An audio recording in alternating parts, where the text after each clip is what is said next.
Vamos lá para mais uma questão de cartografia. Gente, na cartografia nós temos as projeções cartográficas. Então, questãozinha aí top sobre projeção cartográfica. Eu vou trazer uma dica para vocês muito importante, para você não esquecer disso na hora da tua prova, tá? Vê só. Diferentes metodologias podem ser adotadas na elaboração de projeções cartográficas, conforme ilustra a figura.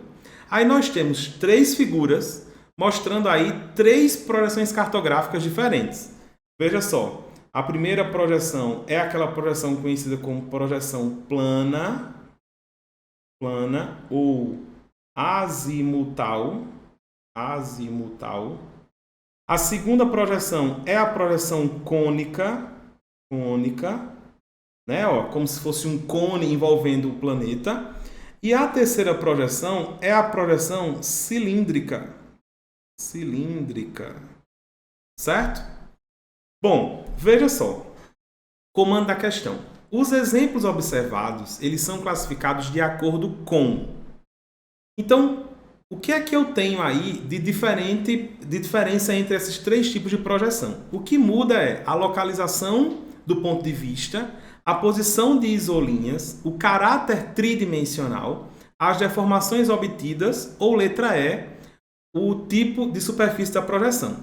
Veja só, a minha dica para vocês com relação à projeção cartográfica gira muito em torno exatamente desse tipo de projeção que você está representando, o tipo de lugar que você quer representar.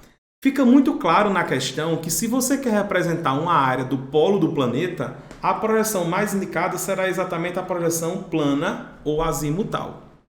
Se você quer representar apenas um hemisfério, então, por exemplo, o hemisfério norte, o hemisfério sul, sobretudo essa área dos trópicos, né? No caso, o trópico de Câncer no hemisfério norte, o trópico de Capricórnio no hemisfério sul, você vai utilizar a projeção cônica.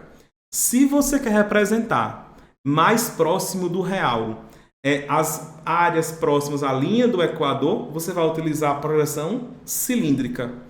E aí essa é a minha dica para você. Sempre que a gente vai construir um mapa, você termina deformando algumas dessas áreas do planeta, porque você está pegando um geóide e representando dentro de um plano. Então, esse tipo de projeção aqui, você vai saber exatamente quais são as áreas de menor deformação, exatamente nesses pontos aonde essa folha, imagine que o que está envolvendo aqui o planeta é uma folha. Então, ó, nesse ponto onde essa folha ela encosta no planeta, aqui ó, é exatamente o ponto de menor deformação. Veja que na projeção cilíndrica, a linha do Equador, que está passando aqui no meio, é exatamente a área que está encostando na folha. Então, é a área de menor distorção. Já o polo do planeta, ele não encosta na folha, então é a área de maior distorção. Na projeção cilíndrica. Já na projeção cônica, veja que o que está encostando na folha é um trópico. Nesse caso, o trópico de Câncer, porque é o hemisfério norte, se o planeta tiver com o norte para cima ali, né? Então, trópico. Então, as áreas tropicais, na projeção cônica, elas estão mais próximas do real. Já o polo e a linha do Equador está mais distorcida.